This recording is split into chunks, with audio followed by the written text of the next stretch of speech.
Hello मेरे प्यारे student, स्वागत है आप सबका आसार 91 के यूट्यूब चैनल पर।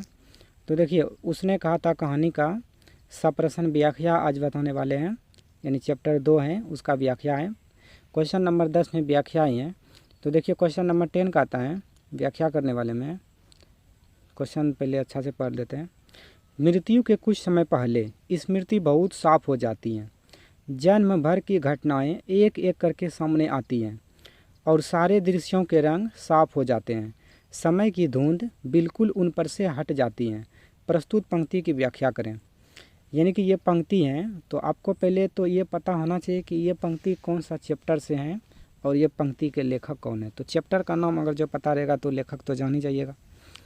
तो देखिए, इसका व्याख्या हम कैसे करते हैं। सभी प्रश्न में थोड़ा दूर तक एक ही आंसर रखते हैं, ठीक है। तो देखिए, इसका व्याख्या कैसे करते हैं देख लीजिए। प्रस्तुत पंक्ति हमारी पाठ्य पुस्तक दिगंत भाग 2 के उसने कहा था शीर्षक कहानी से ली गई है, जिसके रचयिता चंद्रधर शर्मा गुलेरी जी हैं। इस पंक्ति के अनुसार कवि बताते हैं कि लड़ाई जब खत्म हो जाती है तो लहना सिंह को अपने 12 वर्ष की अवस्था में लड़की का याद आने लगती है। यानी कि जब कहानी कथाएँ ख़त्म हो जाती हैं, मृत्यु के समय आ जाता है लहना सिंह, तो उस समय लहना सिंह को अपने 12 वर्ष की अवस्था में जो उसकी एक लड़की से जो भेंट होता था मार्केट में अमृतसर के चौक पे, वही लड़की का इसको क्या आता है, ख्याल आता है, उसका याद आता है, याद आने लगती हैं। अमृतसर के चौक पर दही वाले दुकान पर मिली वह 8 वर्ष की लड़की, जिससे वह कहते थे तेरी कुड़माई हो गई। जो लड़की ने धत कहकर भाग जाने वाली बहुत याद आ रही है। जो लड़की ने धत कह कर के भाग जाती थी, तो वही बात कहता है कि धत कहकर भाग जाने वाली बहुत याद आ रही है। और वह मरते मरते कहते हैं कि सारे दृश्यों के रंग साफ हो जाते हैं और समय की धुंध बिल्कुल उन पर से हट जाती है।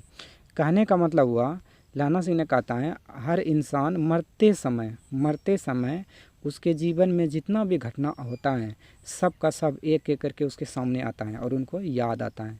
एक मतलब पूरा क्या बोलते हैं, जीवन भर का जितना भी घटना है सब एक फटाफट एकदम दिखने लगेगा अपने आँख में, बस मात्र एक 2 मिनट के अंदर में। तो देखिए, ये क्वेश्चन का आंसर हम फिर से बोल रहे हैं, क्वेश्चन और आंसर दोनों को। मृत्यु के कुछ समय पहले स्मृति बहुत साफ हो जाती है। जन्म भर की घटनाएं एक एक करके सामने आती हैं और सारे दृश्यों के रंग साफ हो जाते हैं। समय की धुंध बिल्कुल उन पर से हट जाती हैं। प्रस्तुत पंक्ति की व्याख्या करें। तो इस पंक्ति का व्याख्या देखिए कैसे करते हैं। प्रस्तुत पंक्ति हमारी पाठ्य पुस्तक दिगंत भाग 2 के उसने कहा था शीर्षक कहानी से ली गई है, जिसके रचयिता चंद्रधर शर्मा गुलेरी हैं। इस पंक्ति के अनुसार कवि बताते हैं कि लड़ाई जब, यानी प्रथम विश्व युद्ध का जो लड़ाई था वो जब समाप्त हो जाती है तो लहना सिंह को अपने 12 वर्ष की अवस्था में उस लड़की का याद आने लगती है। यानी 12 वर्ष की अवस्था में जो लड़की से इन्होंने बात करता था, यानी बार बार पूछता था कि तेरी कुड़माई हो गई, जो लड़की ने धत कर करके भाग जाती थी, वही लड़की की क्या आ रही है, याद आ रही है। तो वही कहते हैं कि अपने 12 वर्ष की अवस्था में लड़की का याद आने लगती है। अमृतसर के चौक पर दही वाले दुकान पर मिली वह 8 वर्ष की लड़की, जिससे वह कहते थे कि तेरी कुड़माई हो गई क्या।